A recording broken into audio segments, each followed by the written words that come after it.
Bueno, bienvenidos nuevamente aquí a nuestros estudios de Secrets Unsealed. Vamos a estudiar esta tarde nuestra primera sesión, el tema número 6 de la serie sobre los 24 ancianos. Parece mentira, pero ya llegamos a la mitad.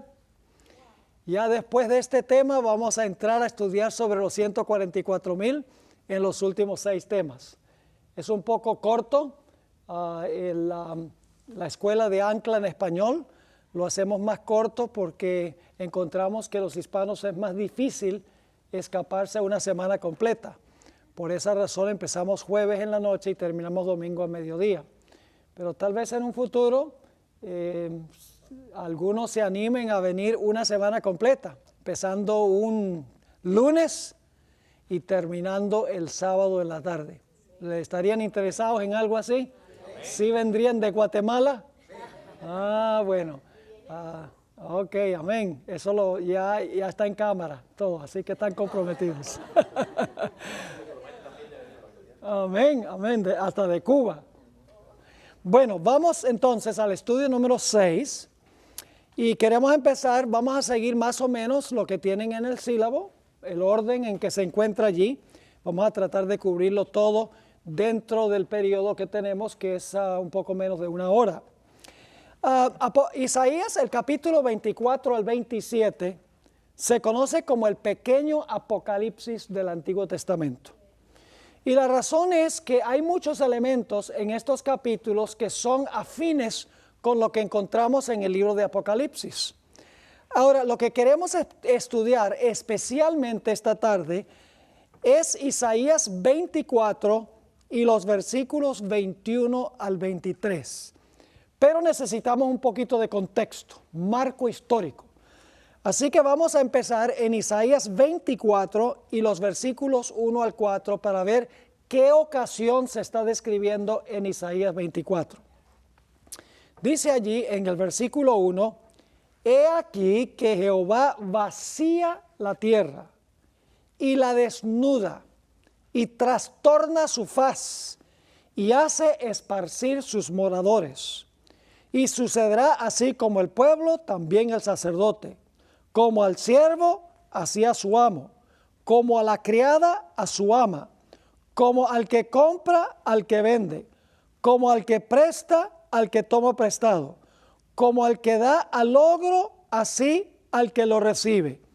Suena más o menos parecido a comprando y vendiendo, casándose, dándose en casamiento, plantando, edificando, etc. Sigue diciendo en el versículo 3, la tierra será enteramente vaciada y completamente saqueada, porque Jehová ha pronunciado esta palabra. Se destruyó, cayó la tierra, enfermó, cayó el mundo, enfermaron los altos pueblos de la tierra. Ahora surge la pregunta, ¿qué eventos se está describiendo en estos versículos específicamente? No cabe duda que lo que se describe aquí es la segunda venida del Señor Jesucristo. El saqueo de la tierra es vaciada, la tierra es rajada. Es decir, está hablando del cataclismo que vendrá cuando Cristo Jesús regrese en poder y gloria. Un comentarista con el nombre de Federico Moriarty explicó en realidad lo que quiere decir a lo que acabamos de leer y a qué ocasión se aplica. Dice, la palabra de Dios una vez estableció el orden en el mundo. Génesis 1. El retrato aquí en Isaías 24 es la de un retorno al caos primitivo, es decir, a la condición de la tierra antes de la semana de la creación. Se está describiendo entonces en estos versículos la segunda venida de Cristo para destruir el mundo. Ahora, Isaías 24, 18 al 20 le añade pinceladas al cuadro. Vamos a leer esos versículos para que ustedes vean que esto está hablando de la segunda venida de Jesús. Dice en el versículo 18, «Y acontecerá que el que huyere de la voz del terror caerá en el foso, y el que saliere del medio del foso será preso en la red». Fíjense que la gente está huyendo, ¿verdad? parece a lo que describe Apocalipsis 6, donde dice que la gente va a correr, se va a esconder en las cuevas y va a rogar que las piedras caigan sobre ellos. Así que dice aquí que va a haber gente huyendo. El que huye del terror caerá en el foso. El que saliere del medio del foso será preso en la red. Porque de lo alto se abrirán ventanas y temblarán los cimientos de la tierra. Será quebrantada del todo la tierra. Enteramente desmenuzada será la tierra. En gran manera será la tierra conmovida. Temblará la tierra como un ebrio y será removida como una choza. Y se agravará sobre ella su pecado y caerá y nunca más se levantará. Claramente, estos versículos están describiendo una catástrofe a nivel global. Está describiendo un cataclismo, la segunda venida de Jesús en poder y gloria para destruir este mundo. Les mencioné también que en Apocalipsis 6, 15 al 17, al igual que Apocalipsis 16, 17 al 21, se mencionan muchos eventos afines a lo que acabamos de leer en Isaías el capítulo 24. Ahora surge la pregunta, ¿cuándo venga esta destrucción? ¿Será que todos van a perecer? ¿Será que no va a quedar nadie? Vamos a ver lo que dice el versículo 6. Por esta causa, la maldición consumió la tierra y sus moradores fueron asolados. Por esta causa fueron consumidos los habitantes de la tierra. Fíjense que hay fuego aquí también, ¿verdad? Los habitantes son consumidos y dice, y disminuyeron los hombres. Ahora necesitamos entender, esa no es la mejor traducción, disminuyeron los hombres. Vamos a leer la nota. La traducción disminuyeron los hombres es desafortunada. En realidad el hebreo afirma, pocos hombres fueron dejados, o se podría decir quedaron pocos hombres. La palabra dejados se refiere a un remanente. Los dejados aquí son los justos que sobreviven a la segunda venida de Jesús. Tomemos, por ejemplo, Isaías 4, 1 al 3, a donde se usa la idéntica palabra hebrea, que se traduce disminuyeron en Isaías 24, pero vamos a ver cómo se traduce esa palabra en Isaías 4, la idéntica palabra. Dice allí en Isaías 4 y el versículo 1, el versículo 13 es esto, y acontecerá que el que quedare en Sión y el que fuere dejado, esa expresión fuere dejado es la misma palabra hebrea, disminuyeron. El que fuere dejado en Jerusalén será llamado ¿qué? Santo. Tiene que ser los que sobreviven, ¿sí o no? Todos los que en Jerusalén estén registrados entre los que estén registrados entre los vivientes.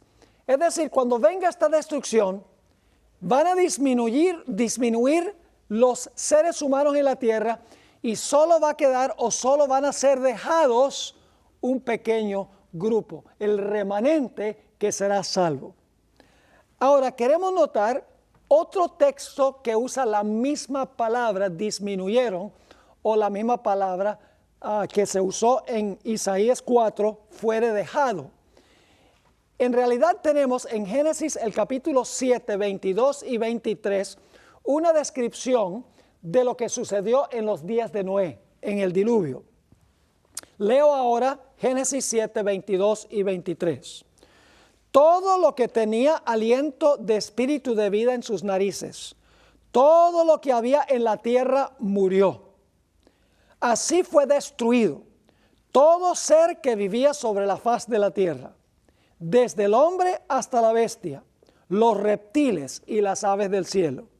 Y fueron raídos de la tierra. ¿Ve? Todos los impíos son ¿qué?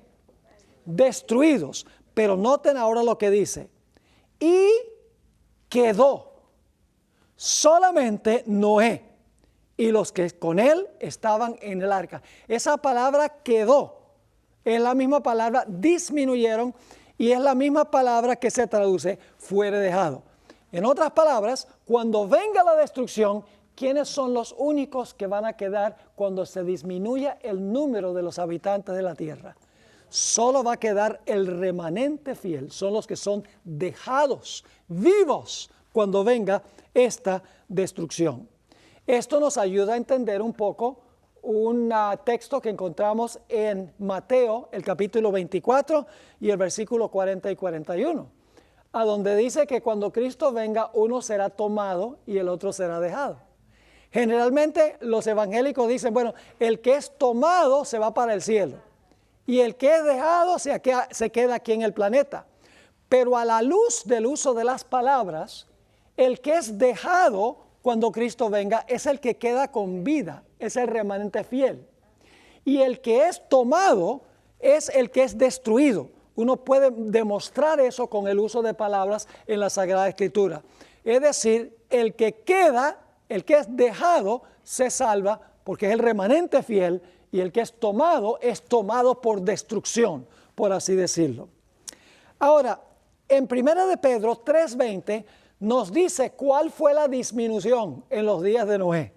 Dice allí en 1 de Pedro 3:20, mientras se preparaba el arca, en la cual que pocas personas, es decir, 8 fueron salvadas por agua.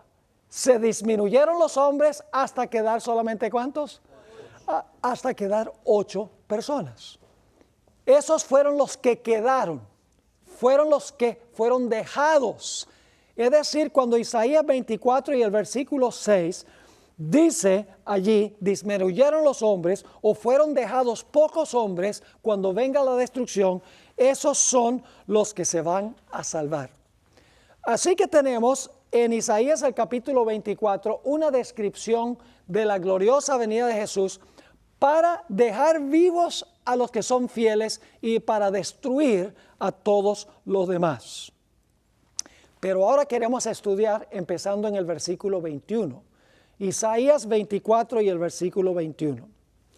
Cuando Jesús venga y se realice este cataclismo, esta catástrofe global, la segunda venida del Señor Jesucristo, nos dice la Sagrada Escritura que Dios va a castigar a 2 grupos.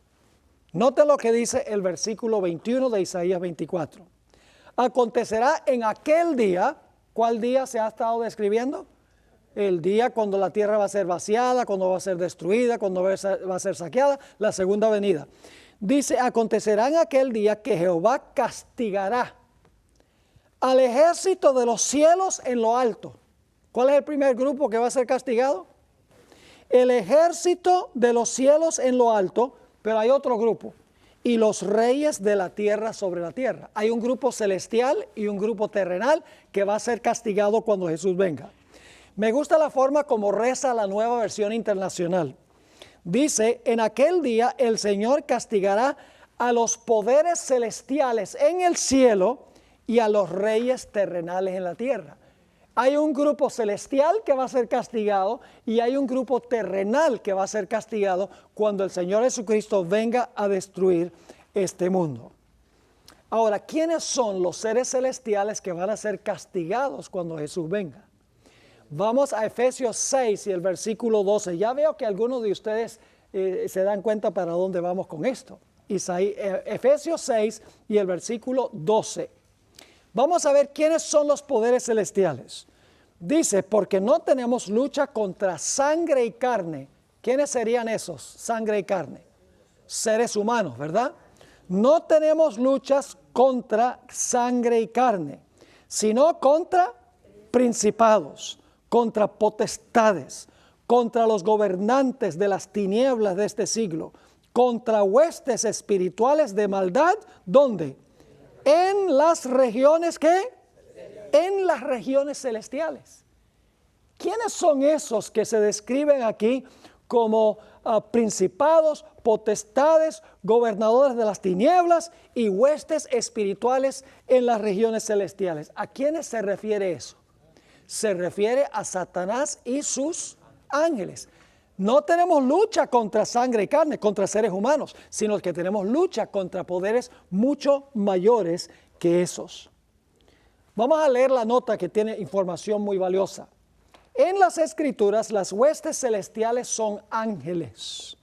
Y la expresión carne y sangre se refiere a seres humanos. Eso lo pueden ver en Hebreos 2 y el versículo 14. El apóstol Pablo aquí afirma que no estamos guerreando contra meros seres humanos, sino contra ángeles caídos. En otro sitio, el apóstol se refiere al capitán de estos seres como el príncipe de la potestad ¿de qué? De la potestad del aire. La hueste celestial que Dios castigará en la segunda venida son Satanás y sus ángeles. Es importante notar que inmediatamente después de describir el castigo de los reyes de la tierra, en Apocalipsis 19 y 20, se describe el atamiento de Satanás. Ahora, ¿cuál es el grupo terrenal que va a ser castigado cuando Jesús venga? Apocalipsis 19 y el versículo 19 lo dice. Dice, y vi a la bestia, a los reyes de la tierra y a sus ejércitos reunidos para guerrear contra el que montaba el caballo y contra su ejército. ¿Cuál es el otro grupo que va a ser castigado cuando Jesús venga? Los reyes de la tierra sobre la tierra. ¿Y cuál es el grupo celestial que va a ser castigado cuando Jesús venga? Satanás y sus ángeles, las potestades espirituales en el aire. Dos grupos van a ser castigados, uno celestial y uno terrenal. Ahora surge la pregunta, ¿cuál es el castigo que se les va a dar a las huestes celestiales y a los reyes de la tierra o los personajes que viven en la tierra? Vamos al versículo 22 del capítulo 24. Dice, aquí viene el castigo, y serán amontonados como se amontona a los encarcelados en mazmorra, y en prisión quedarán, ¿qué cosa? Quedarán encerrados. ¿Cuál es el castigo que van a recibir? Van a quedar, ¿qué? Encerrados en prisión. Ese es el castigo. Vamos a encontrar que el castigo tiene dos etapas. Esta es solo la primera etapa. Son encerrados en prisión. Ahora, vamos a leer la nota. La palabra mazmorra es interesante. En algunos textos del Antiguo Testamento se traduce cisterna. Cuando José se encontró con sus hermanos en Dotán, lo echaron a una cisterna, a un hoyo, lo echaron. Noten Génesis 37, 24, la misma palabra mazmorra que se usa en Isaías 24. Dice, hablando de José, y le tomaron y le echaron, ¿dónde? En la cisterna. Literalmente en el hebreo es un hoyo. Lo echaron en el hoyo, pero la cisterna estaba vacía y no había en ella agua. Lo metieron en un hoyo bien profundo, en otras palabras, y lo mantuvieron allí aprisionado hasta que pudieran decidir qué iban a hacer con él. Ahora, lo mismo se usa para hablar del profeta Jeremías. En Jeremías 38 y el versículo 6, se habla de Jeremías, quien también fue echado en la mazmorra o en una cisterna, en un hoyo. Dice allí en Jeremías 38 y el versículo 6, entonces tomaron ellos a Jeremías y lo hicieron echar en la cisterna de Malquías, hijo de Amelec, que estaba en el patio de la cárcel. Y metieron a Jeremías con sogas. Y en la cisterna, es decir, la mazmorra, como se traduce en el capítulo 24 de Isaías, y en la cisterna no había agua, sino cieno. Y se hundió Jeremías en el cieno. Ahora leamos la nota, muy importante. Tanto José como Jeremías fueron echados en la cisterna estando vivos. ¿De acuerdo? Estando vivos hasta que se decidiera qué se iba a hacer permanentemente con ellos. La palabra que se traduce cisterna no siempre se refiere a una cisterna. A veces se refiere a un hoyo. En los casos de José y Jeremías, la cisterna era un lugar de retención hasta que sus enemigos pudieran decidir qué hacer con ellos.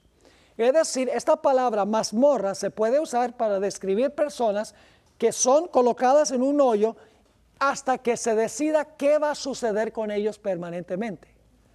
Pero esta palabra también se puede referir al lugar a donde son retenidos personas que están muertos, no vivos. Vamos a anotar eso.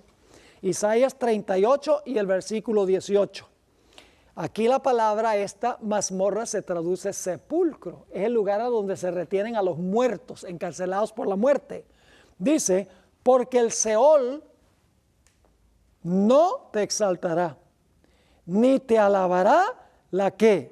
La muerte, ni los que descienden al, esa es la mismita palabra que se traduce mazmorra. Dice, ni los que descienden al sepulcro esperarán tu verdad. Es decir, esta palabra se puede referir a un lugar donde se retiene gente viva hasta que se decida qué va a hacerse con ellos, y también se usa para describir la cárcel de la muerte a donde los muertos son retenidos también. Noten el Salmo 30 y el versículo 3. Aquí no se traduce sepulcro, sino que se traduce sepultura, esa misma palabra. Dice ahí en el Salmo 33, oh Jehová, hiciste subir mi alma del Seol. Esa es la palabra sepulcro, del Seol. Me diste vida para que no descendiese a la ¿qué? A la sepultura. La misma palabra hebrea. Se traduce sepulcro en Isaías 38, se traduce sepultura en el Salmo 30, pero también se traduce de otra forma la misma palabra. En el libro de Proverbios, el capítulo 1 y el versículo 12, dice, los tragaremos vivos como el Seol, y enteros, como los que caen en un ¿qué? Como los que caen en un abismo. La mismita palabra se traduce ¿qué? Abismo. ¿Pueden pensar en otro lugar donde se usa esa palabra abismo? ¿Qué tal Apocalipsis, el capítulo 20? Donde dice que Satanás es echado ¿a dónde? Al abismo. ¿Y qué pasa con todos los impíos? Todos los impíos están en prisión también. ¿Cuál prisión? La prisión de la muerte. Pero Satanás y sus ángeles son retenidos en el abismo, estando ¿qué? Estando vivos hasta que se decida finalmente qué es lo que se va a hacer con ellos. Ahora fíjense entonces, Jeremías 41 y el versículo 9. Dice, fíjense que la cisterna es el lugar donde echan cuerpos muertos. Dice, y la cisterna en que echó Ismael todos los cuerpos de los hombres que mató a causa de Gedalías, era la misma que había hecho el rey Asa a causa de Baasa, rey de Israel. Ismael, hijo de Netanías, la llenó ¿de qué? La llenó de muertos. La nota. El hoyo no es tan solo un lugar de retención para los vivos. La palabra se usa sinónimamente con la muerte, la sepultura y el abismo. Y como veremos en unos momentos, Satanás y sus ángeles quedarán confinados allí estando vivos, mientras que los reyes de la tierra quedarán confinados por la muerte. La palabra abismo en Apocalipsis 20 es sinónima con la palabra hoyo. Ahora leamos en Apocalipsis 20, 2 y 3, a quién se le va a encarcelar en el abismo, en la prisión. Además de los muertos, van a estar en la prisión de la muerte. ¿Quién más? Apocalipsis 20, 2 y 3.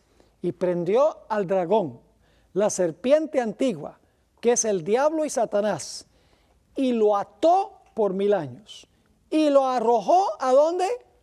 Interesante, al abismo, y lo encerró. Y puso su sello sobre él, para que no engañase más a las naciones, hasta que fuesen cumplidos 1000 años.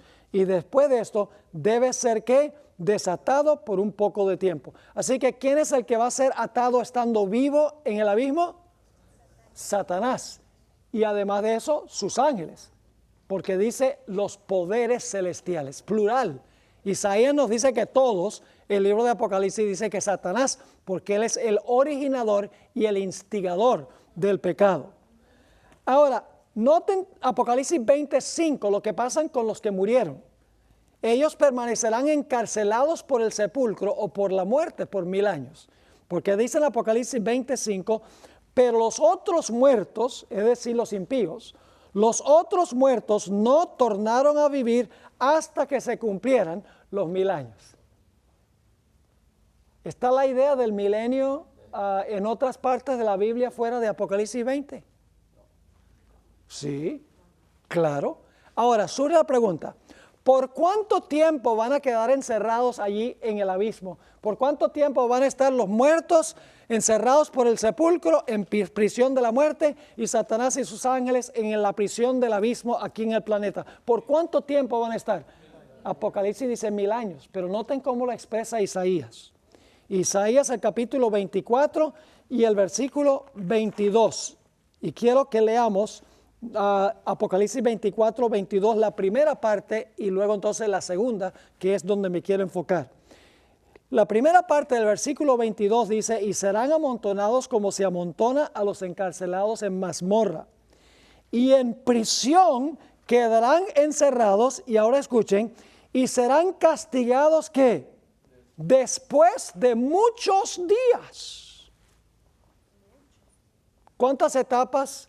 ¿De cuántas etapas consta el castigo de los poderes celestiales y de los reyes de la tierra? ¿Cuántas etapas de castigo? Dos.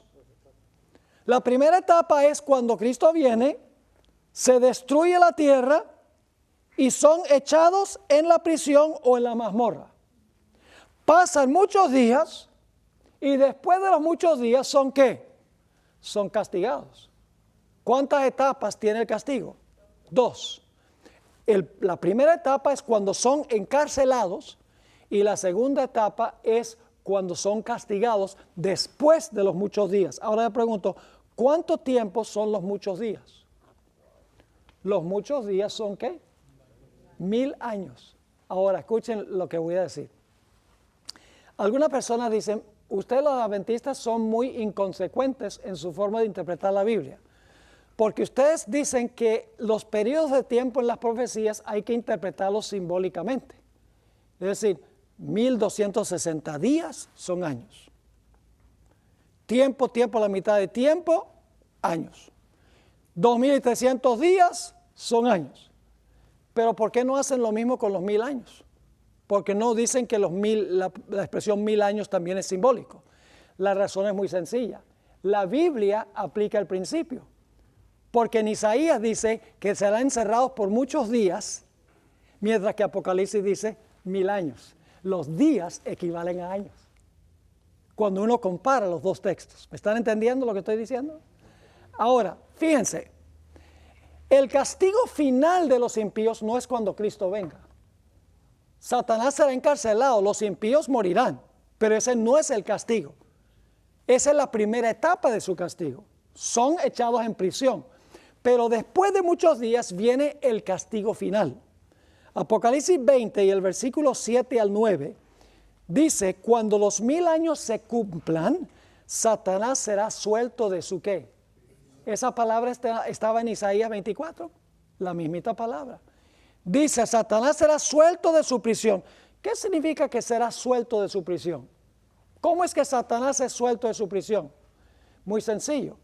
Los impíos son soltados de la prisión de ellos. ¿Cuál era la prisión de los impíos? La muerte, el hoyo, el sepulcro. Y mientras ellos están en el sepulcro, ¿qué pasa con Satanás? Satanás está vivo, pero ¿está qué? Atado, en prisión. Pero cuando resucitan los impíos, salen de su prisión y como resultado, Satanás ¿qué? También sale de la prisión de él. Así que dice, cuando los 1000 años se cumplan, Satanás será suelto de su prisión y saldrá para engañar a las naciones que están en los 4 ángulos de la tierra, a Gog y a Magog, a fin de reunirlos para la batalla, el número de los cuales es como la arena del mar. Y subieron sobre la anchura de la tierra y rodearon el campamento de los santos y la ciudad amada. Y de Dios descendió fuego del cielo y los consumió. Esa es la segunda etapa del castigo. Allí ya son destruidos. En la primera etapa del castigo son retenidos. Después de muchos días o 1000 años, ahora son destruidos. ¿Está claro ese punto? Y entre esos dos puntos de tiempo, en el cielo, el pueblo de Dios los va a estar juzgando. A Satanás y a sus ángeles y a los impíos que están en la prisión de la muerte. Ahora, ¿qué sucede después que los impíos son destruidos? Fíjense, ahora viene la parte más emocionante. Dice en Apocalipsis, el capítulo 21 y el versículo 2, y esto sucede antes de que sean destruidos, pero quiero que noten este punto. Yo, Juan, vi la santa ciudad, la nueva Jerusalén, que descender del cielo de Dios, dispuesta como una esposa ataviada para su marido.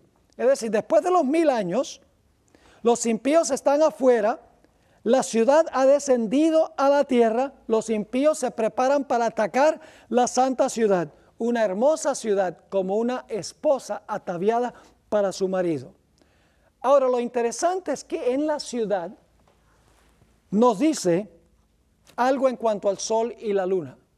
Note lo que dice Isaías 24 y el versículo 23. La luna se avergonzará y el sol se confundirá. ¿Cuándo es que la luna se va a avergonzar y el sol se va a confundir? Fíjense. Cuando Jehová de los ejércitos haga ¿qué cosa? Reine en el monte de Sión y en Jerusalén. Ahora paremos un momentico allí. ¿Qué es lo que se ve en el libro de Apocalipsis después de la destrucción de los impíos? La nueva Jerusalén, ¿no es así? Desciende la nueva Jerusalén. Cuando los impíos son destruidos, se ve a Dios en la ciudad. Dicho sea de paso, también el monte de Sión, porque los 144,000 están parados sobre el monte de Sión. Dice en Apocalipsis el capítulo 14.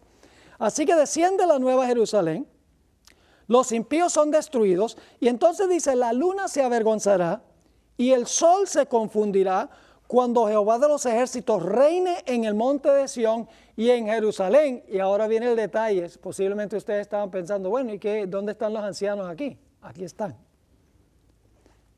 Cuando Jehová de los ejércitos reine en el monte de Sión y en Jerusalén, ¿y delante de qué? Y delante de sus ancianos sea glorioso. ¿Qué va a hacer Dios después de los 1000 años cuando descienda la santa ciudad? Dios va a reinar en Sión y en Jerusalén delante de sus ancianos. Ahora, ¿quiénes son esos ancianos delante del cual va a gobernar Dios? Ya lo hemos estudiado, ¿sí o no? ¿Quiénes son los ancianos? Los ancianos son los representantes de todo el universo. Después que termine el pecado, Dios va a continuar con su concilio celestial. Todavía va a gobernar en Jerusalén, en Sión, delante de sus ancianos. Ahora usted dice, pero pastor, ¿qué es eso cuando dice la luna se avergonzará y el sol se confundirá? Apocalipsis lo explica. Apocalipsis 21 y el versículo 23. Está hablando aquí de la misma ciudad, la Nueva Jerusalén, y declara, y tenemos que tener cuidado aquí en la forma como lo leemos, la ciudad, ¿cuál ciudad? La Nueva Jerusalén. La ciudad no tiene, ¿qué? No tiene necesidad de sol ni de luna. Es decir, ¿qué va a pasar con la luna? La luna se va a avergonzar. ¿Y qué va a pasar con el sol? El sol se va a confundir. Dice, la ciudad no tiene necesidad de sol ni de luna que brillen en ella, porque la gloria de Dios la ilumina y el Cordero es su lumbrera. Ahora, permítame explicar lo que quiero decir, porque algunos dicen que no va a haber sol ni luna. En el futuro no hay sol ni luna. El texto no dice eso. El texto dice, en la ciudad no hay necesidad de sol ni de luna. No en toda la tierra, en la ciudad. Y no es que no haya, sino que no se necesita. Ahora, permítame darles una ilustración. Ustedes salieron hoy a comer. Es un día radiante, ¿verdad? Con mucho sol. Ahora, yo quiero que ustedes se imaginen que yo estoy afuera y tengo una linterna prendida, estoy caminando con la linterna alumbrando el suelo. ¿Se ve la luz en el piso? No se ve la luz, está prendida, pero la luz no se ve. ¿Por qué no se ve la luz? Porque la luz del sol es tanto más brillante. No hay necesidad de sol ni de luna en la ciudad, porque la luz de Dios deslumbra la luna y el sol, pero sí va a haber luna y sol. Lo que pasa es que la luz de Dios es tan gloriosa que el sol y la luna ni siquiera se van a avergonzar. como dice en el libro de Isaías. ¿Está entendiendo esto?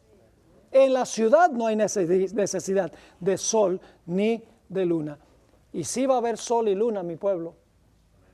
Cuando la santa ciudad descienda a la tierra va a haber sol y luna, porque la Biblia dice que vamos a ir de mes en mes y de sábado en sábado a adorar delante de Jehová. Y usted no puede ir de mes en mes y de sábado en sábado, al menos que haya meses y al menos que haya días. Y el día se mide por el levantar y el ocultar del sol. Ahora, necesitamos hablar un poco sobre la vida futura y luego vamos a enfocarnos en los ancianos. Apocalipsis 21 y el versículo 1. Qué lindas promesas. Vi un cielo nuevo y una tierra nueva, porque el primer cielo y la primera tierra pasaron y el mar ya no existía más. ¿Qué hará Dios después de haber desarraigado el pecado del universo?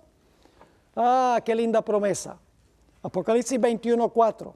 Enjugará Dios toda lágrima de los ojos de ellos, y ya no habrá muerte, ni habrá más llanto, ni clamor, ni dolor, porque las primeras cosas pasaron. ¿Saben de dónde viene ese lenguaje? De Isaías 25, del pequeño Apocalipsis. Hay que estudiar a Isaías 24, 25, 26 y 27, un chiquito Apocalipsis pequeño. Isaías 25:8 dice, destruirá a la muerte para siempre y enjugará Jehová el Señor toda lágrima de todos los rostros y quitará la afrenta de su pueblo de toda la tierra, porque Jehová lo ha dicho. Y entonces Dios reinará ante sus ancianos por los siglos de la eternidad gloriosamente. Dios tendrá todavía su concilio celestial. Yo pregunto, ¿tenía Dios un concilio celestial antes del pecado? Sí, porque cuando Lucifer pecó, ¿qué hizo Dios?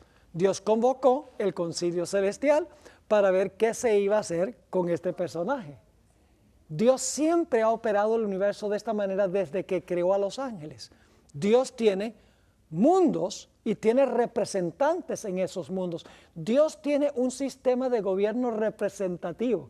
Se extiende a través del universo, a través de sus embajadores, podríamos decir. Ahora, el número 24 es un número simbólico, porque en las profecías todos los números son simbólicos. El número 24 es un número simbólico. Creo que se refiere a 24 turnos que tenían los sacerdotes en el santuario terrenal. 2 veces al año, por 2 semanas al año, los sacerdotes servían en el santuario. Y ya hemos visto que los 24 ancianos presentan las oraciones de los santos, desempeñan funciones en el santuario. Pero no son 24 literalmente, sino que se quiere conectar el servicio en el santuario con el servicio de todos estos personajes que vienen de diferentes partes del universo. La sierva de Dios nos ha dicho que hay muchos más mundos en el universo que 24. Si cada uno tiene su representante, el número no puede ser literal. Noten esta cita que se encuentra en el libro Maranata, página 366. Dios tiene infinidad de mundos. ¿Qué significa la palabra infinidad? Sin límite, no son 24. Dios tiene infinidad de mundos que obedecen su ley. Ahora, si los mundos obedecen la ley, son los habitantes los que están obedeciendo, ¿sí o no? Esos mundos son gobernados teniendo en cuenta la gloria del Creador. Cuando los habitantes de esos mundos consideran el elevado precio que se pagó para salvar al hombre, se llenan de asombro. Con un interés intenso observan el conflicto entre Cristo y Satanás. Y al progresar este conflicto, la gloria de Dios es cada vez más brillante, le rinden alabanza a Dios. Los que vienen de una infinidad de mundos, dice esto. El número 24 es un número simbólico para conectar con el servicio en el santuario, porque estos ancianos desempeñan funciones sacerdotales en el cielo, que es paralelo a las funciones de los sacerdotes y de los ancianos en la tierra. Ahora, en la página 83 encontramos esta cita interesante. La iglesia en la tierra en realidad es una extensión de la iglesia en el cielo. La iglesia en la tierra debe funcionar como la iglesia en el cielo. Y dicho sea de paso, la música en la tierra debe ser como la música del cielo. La iglesia debe adorar en la tierra como se adora en el cielo. Y en el cielo no hay batería, lo que hay son arpas. Claramente la Biblia lo dice. Y déjenme decirles, la adoración en el cielo es transcultural y transnacional. Ahí no se puede, ahí no vienen los de un mundo y dicen, no, en el mundo nuestro sí usan batería. Y los otros dicen, no, pero a mí me gusta es la trompeta. ¿Cómo no tienen trompetas? Si en la cultura nuestra hay trompetas. No. Hay una forma de adorar en el cielo que se debe reflejar en la tierra, mis queridos hermanos y hermanas. Fíjense cómo está conectada la iglesia en la tierra y en el cielo. Dice, la iglesia, esto es la maravillosa gracia de Dios, página 76. La iglesia de Dios en la tierra es una con la iglesia de Dios en el cielo. Los creyentes de la tierra y los seres del cielo que nunca han caído constituyen una sola iglesia. Todo ser celestial está interesado en las asambleas de los santos que en la tierra se congregan para adorar a Dios.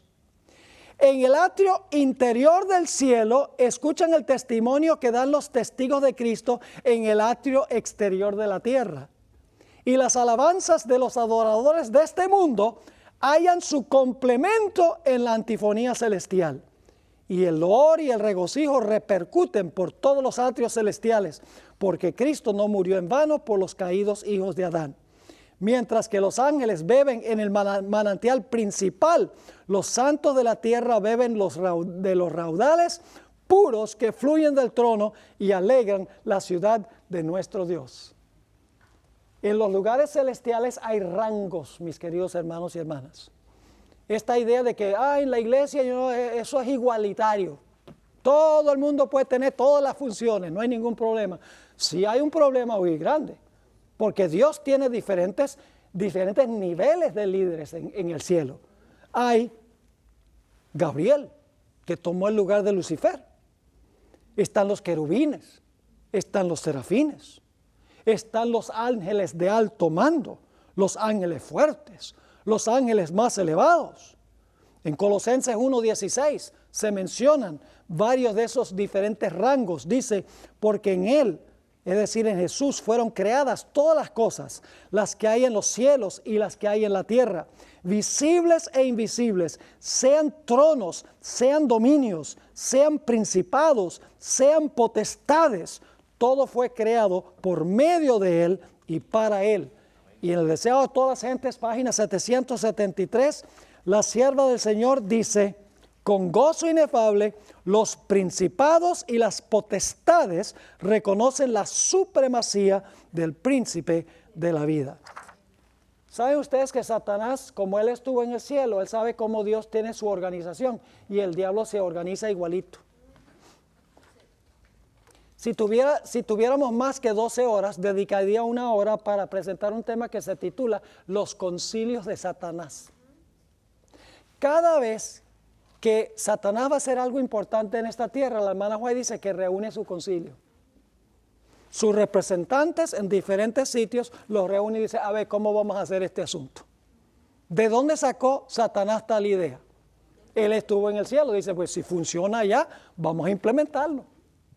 Ahora, lo importante, mis queridos hermanos y hermanas, es que no solamente Satanás refleja en la tierra el sistema de organización de Dios, sino que Dios quiere que su iglesia refleje el sistema de organización que Él tiene. Eso es lo que Él quiere. Ahora ustedes dicen, ¿cómo es eso? Vamos a hablar un poco de los ancianos de la iglesia. ¿Por qué creen ustedes que se llaman ancianos de iglesia? ¿Será que tienen alguna relación con los ancianos a través de los cuales Dios gobierna todo el universo y que tiene concilios para deliberar de ciertas situaciones en el universo? Vamos a examinarlo. Tito 1 y el versículo 5. Se ordenó que se establecieran ancianos, ¿dónde? En cada ciudad. Interesante. Dice en Tito 1:5, instrucciones de Pablo, por esta causa te dejé en Creta para que corrigieses lo deficiente y establecieses ancianos, ¿dónde? En cada ciudad, así como yo te mandé.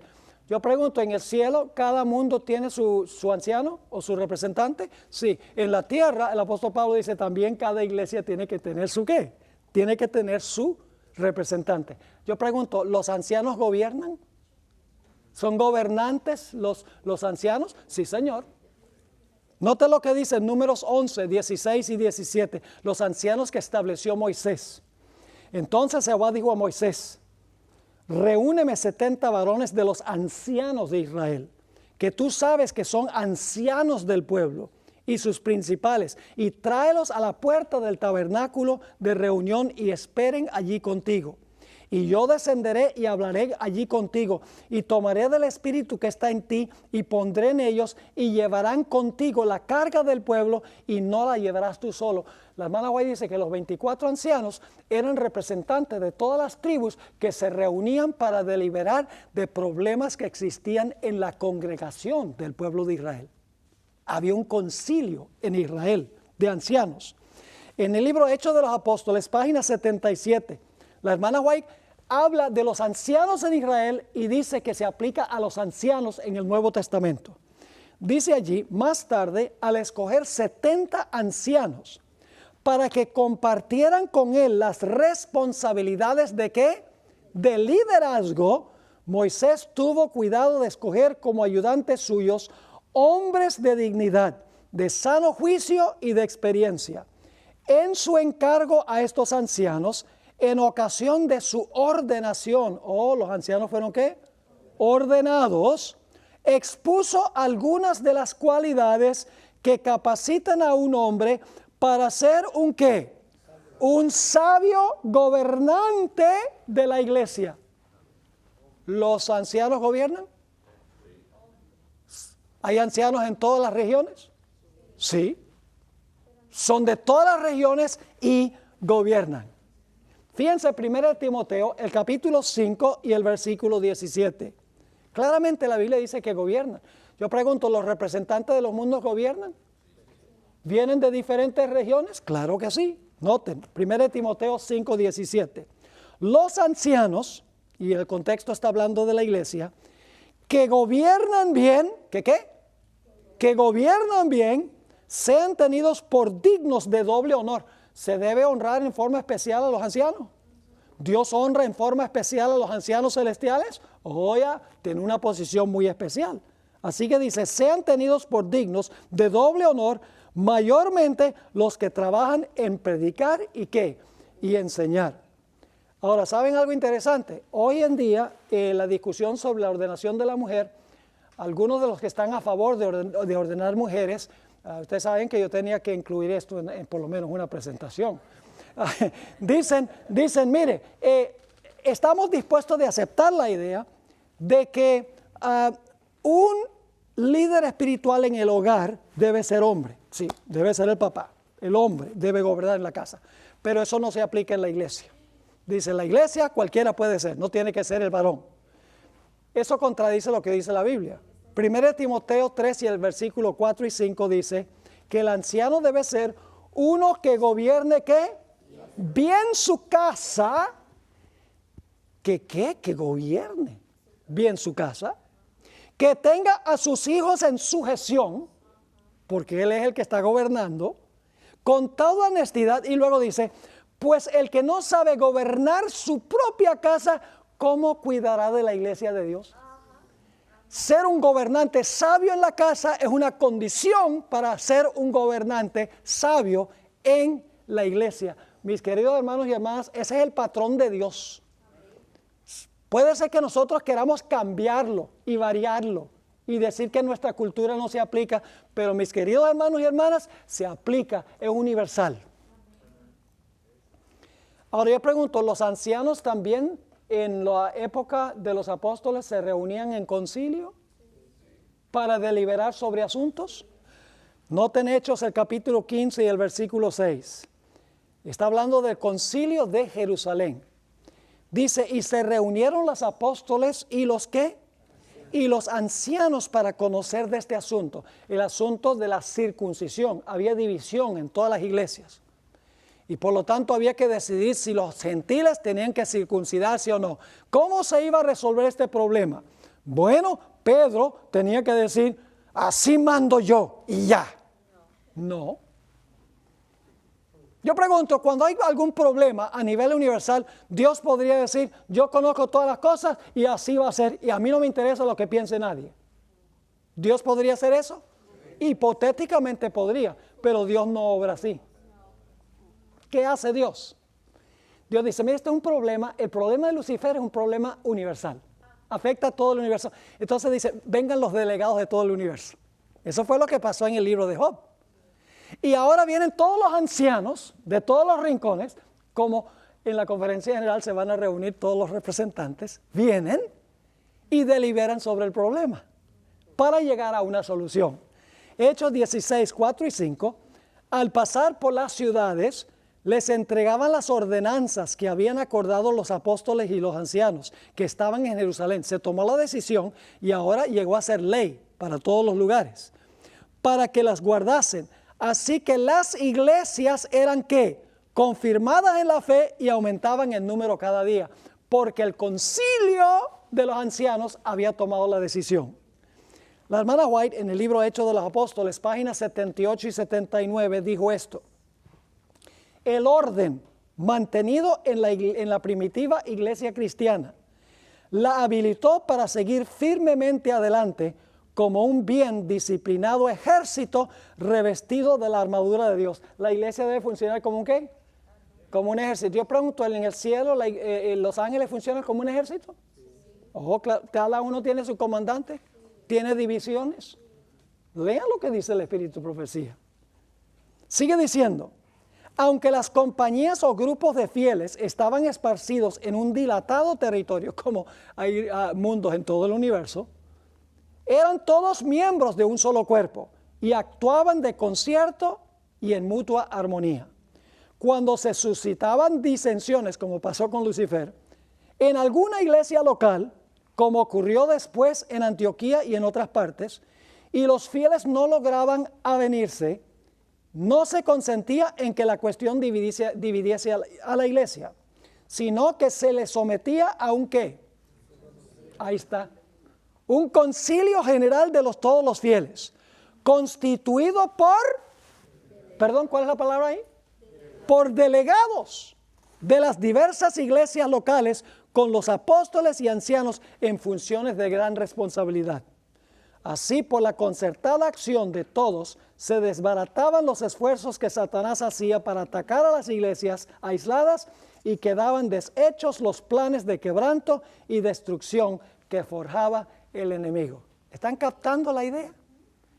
La iglesia debe funcionar como funciona Dios a nivel universal.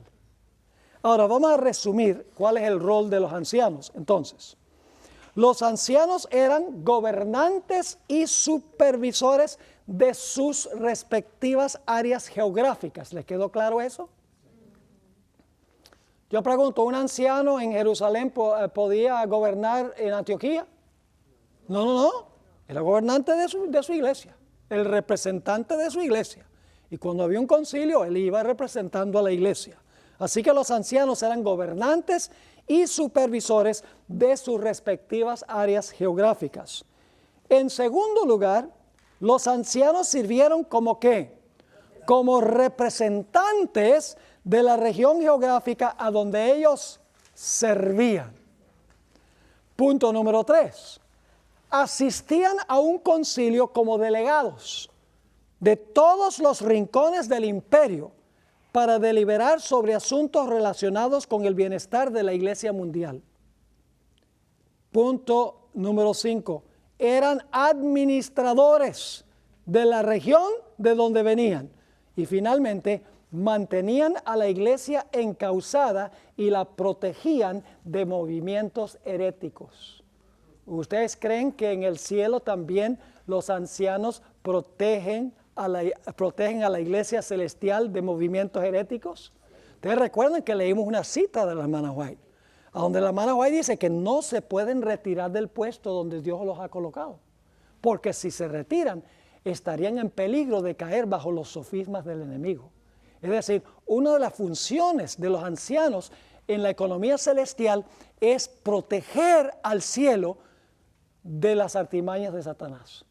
Así que el libro de Isaías nos dice cuál va a ser la función de los ancianos en la eternidad. ¿Cuál ha sido su función en el pasado? Dios tiene un estilo de gobierno no democrático, sino un estilo de gobierno que es república. Gobierna a través de sus representantes. Es casi como el gobierno de los Estados Unidos y otros países. Vienen representantes de cada región al Congreso, senadores de cada región al Congreso, y toman decisiones que tienen que ver con el funcionamiento de todo el país de los Estados Unidos. Es un gobierno a donde todos los rincones del país tienen su voz y su voto y pueden hacer su contribución al funcionamiento del país. Así es que hace Dios en el cielo. Es decir, que en esta tierra los gobiernos representativos se copiaron de Dios. Y dicho sea de paso, se copiaron también en el sistema judicial que nosotros mencionamos. En el sistema judicial hay 3 pasos: investigación, sentencia y ejecución de la sentencia. Igualito que hace Dios. ¿Qué hace Dios primero? Hace un juicio investigador en el santuario celestial, abre los libros, muestra la evidencia ante el jurado celestial. El jurado celestial mira la evidencia y entonces dice, este individuo es ¿qué? Es culpable, o este individuo es inocente. Y luego dicen, ¿cuál va a ser la sentencia? Bueno, si se halla culpable, la sentencia o el castigo es conforme a su obra, y entonces llega el momento cuando se implementa el castigo. Es decir, el sistema judicial en la tierra funciona de la misma manera que el sistema judicial de Dios en el cielo. Y la iglesia debe funcionar en armonía con la iglesia celestial. Por eso, cambiar el sistema de Dios en la tierra es algo muy serio. Este asunto de la ordenación de la mujer no es un asunto de poca monta, porque es cambiar el orden que estableció Dios para gobernar la iglesia, que debe reflejar la forma en que Dios gobierna todo el universo. Y en la eternidad, el representante de este planeta será ¿quién? Será Adán. Cuando es reinstaurado en su trono, será nuevamente el Padre y el representante del planeta cuando se hagan reuniones celestiales para deliberar sobre el mejor funcionamiento del universo.